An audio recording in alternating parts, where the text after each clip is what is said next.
warahmatullahi taala wabarakatuh. Okey. Um, Pertama sekali syukur pada Allah Taala. Uh, Pertama sekali sebab Allah masih lagi beri kita nafas, beri kita nikmat yang paling mahal sekali, iaitu iman dan Islam. Jadi tanpa um, dan juga keberkatan kita hidup hari ini adalah datangnya daripada perjuangan Rasulullah sallallahu alaihi wasallam 1400 tahun yang lalu. Jadi perjuangan Nabi ni bukannya mudah, sampai berdarah kepalanya, sampai menitik, sampai masuk dekat dalam kasut Nabi. So bukan senang perjuangan yang untuk betul-betul nak kembangkan Islam daripada tanah Arab, sampailah Islam tu pernah menguasai dunia, 1/3 dunia. Jadi Islam ni dia ajar sekecil-kecil benda, daripada doa masuk tandas, doa bangun tidur, kecil je benda tu, dia adalah rutin harian. Masuk kereta, sampailah sebesar-besar perkara, iaitu sampai politik negara. Ada orang kata apa, janganlah masuk politik ni, jangan belajar pasal politik ni. Tapi jangan lupa Nabi adalah orang yang mengajar keseluruhannya. So termasuk juga Nabi juga adalah menjadi pembangkang untuk masa dekat Mekah dan juga Perdana Menteri di Madinah. Dia kata perjuangan Nabi tu sangat-sangat tak mudah. Jadi apa yang saya nak share pada hari ini adalah perkataan dia yang saya baca tadi adalah ini motivation bahasa orang putih lah. So dia macam lebih kepada personal sikit, iaitu don't stop until you proud. So jangan berhenti sehinggalah you bangga. Maksudnya kita bangga kan, tapi ini lebih kepada personal lah. Kita buat apa-apa ni tak semestinya untuk kita je nak bangga, tapi as a first milestone. So sebab apa-apa yang kita buat mestilah melibatkan orang lain, yang mesti impaknya bermanfaat pada orang. Jadi kalau contohnya saya sendiri nak share tentang jangan berhenti ni adalah, kalau saya boleh reflectkan dengan hafal Quran ni, saya boleh kata masa DQ tu even sampai sekarang lah kot, bukanlah tak apa, tapi nak kata almost every day tu tak adalah, mungkin almost weekly kot, mesti akan ada rasa nak berhenti tu ada. Tetapi saya punya impian nak hafal Quran ni sebenarnya daripada form 1. So sebab form 1 tu ada masa saya sekolah dekat Spinta, SBPI Rawang tu, ada masa tu saya form 1, ada pelajar DQ datang kat sekolah saya tu, dia bagi share lah apa kelebihan hafal Quran, apa dia promote lah Darul Quran. Dia pun lepasan sekolah saya, so bila dia masuk tu dia promote lah Darul Quran. So time tu first time saya dengar perkataan syahadah. So syahadah ni bila saya dengar tu, saya rasa macam sangat-sangat wow. Sebab syahadah ni dia kata banyak dia punya ni kan, maksudnya dia punya cara dia. Ada yang macam kawan saya dekat DQ, ada memang satu hari daripada pukul 4 pagi sampai pukul 1 pagi, memang masa tu dia puasa. So habis satu Quran satu hari khatam.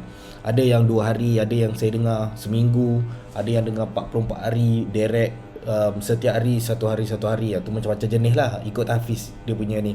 Tapi saya dengar tu sangat-sangat luar biasa, sedangkan saya nak hafal pun sangat-sangat susah. Tapi saya masih lagi menyimpan hasrat untuk nak syahadah tu lah.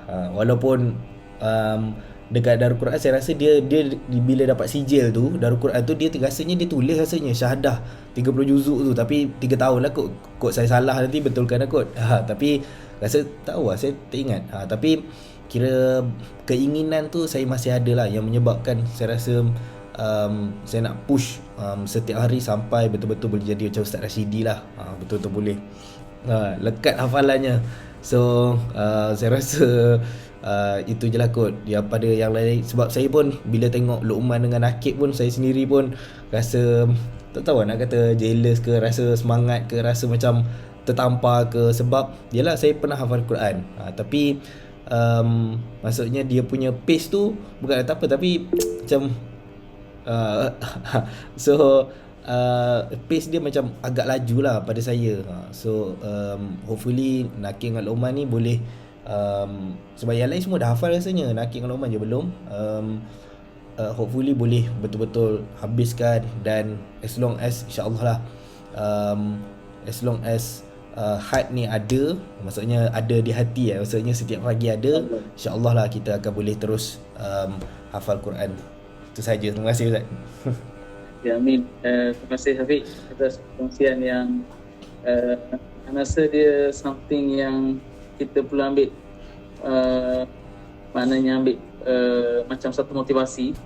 Word yang nak share dan nak pegang, don't stop until you proud. Don't stop until you proud. You proud. Betul. Kadang-kadang kita kena fikir untuk nak puaskan hati, untuk banggakan diri. Jangan fikir untuk bangga diri dengan orang lain je. Kita kena feel untuk kita rasa kita puas hati dengan apa yang kita buat. Ana dulu waktu kat DQ 1, Ana tak share lagi rasanya. Waktu first Ana masuk DQ, tahun 2005, waktu tu convocation batch yang 2002-2005 tu silap Ana. Batch 2002-2005. Pelajar misali dia, waktu tu Ana jadi, dia panggil apa nama, urustia lah, macam petugas convocation, duduk dalam dewan. Waktu tu pelajar misali dia nama Zulkarami Cik Musa. Ni memang dia dapat, anak kenal dia daripada zaman sekolah menengah. Dia memang seorang yang tak cakap banyak, seorang yang memang suka senyum, dan mulut dia memang kumat kamit dengan Quran. Itu di antara idola Ana lah. Waktu tu dia dianugerahkan dengan anugerah pelajar misali dan anugerah menteri di Jabatan Perdana Menteri waktu konvo. Jadi Ana tengok tu, Ana kata ni aku kena jadikan dia idola aku. Ana waktu tu Ana kata aku nak fight, nak strive, nak pulun. 2008 aku dah atas pentas tu. Takdir Allah, mana berkat mana sahabat-sahabat yang menyokong apa semua.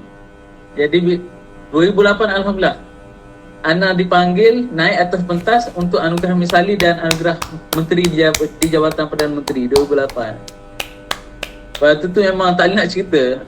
Alhamdulillah, syukur pada Allah Ta'ala lah. Cuma memang waktu tu rasa puas hati. Maknanya apa yang saya impikan dulu, saya dapat tahun 2008 tu. Dalam keadaan saya rasa, walaupun saya tak sehebat Abang Zulkarami Cik Musa tu, jauh sangatlah jika nak compare Ana dengan dia. Tapi Ana rasa Ana puas hati waktu tu sebab usaha Ana, maknanya menangis jam 4 pagi, tak ingat Quran, bangun nak waktu tu nak 30 juz, nak test 30 juz, tak rasa macam tak ingat. Ana bangun 4 pagi Ana menangis. Ya Allah, minta bantu dia Allah, rasa macam berat sangat Quran. Tapi waktu tu bila kita rasa berat, rasa payah apa semua tu, dia something yang manis tau, tak boleh nak cerita. Sebab dia macam ada, orang kata, ada macam-macam perisa. Ada suka, ada duka, dia macam-macam perisa tu. Macam-macam perisa tu menyebabkan kita jadi macam, wow, hebatnya perjalanan ni. Salah macam tu. Bila naik pula pentas, dapat anugerah tu, rasa macam waktu tu, tak boleh nak gambar. Mak ayah tak usah cerita lah. Memang waktu tu mak ayah Ana memang menangis, memang gembira gila lah. Adik-beradik Ana pun gembira, alhamdulillah. Tapi waktu tu, the moment tu kita rasa kita berhati. Don't stop until you proud, insyaAllah. Okay guys, satu hari nanti kita semua puas hati dengan apa yang kita lalui hari-hari ni. Kita rasa puas hati, kita dapat something. Okay guys, terima kasih banyak Afiq. Terima kasih Luqman, Naqib, Syafiq atas komitmen hari ini. InsyaAllah kita jumpa esok pula, insyaAllah. Terima kasih Ustaz. Okay, Assalamualaikum. Assalamualaikum. Assalamualaikum Ustaz.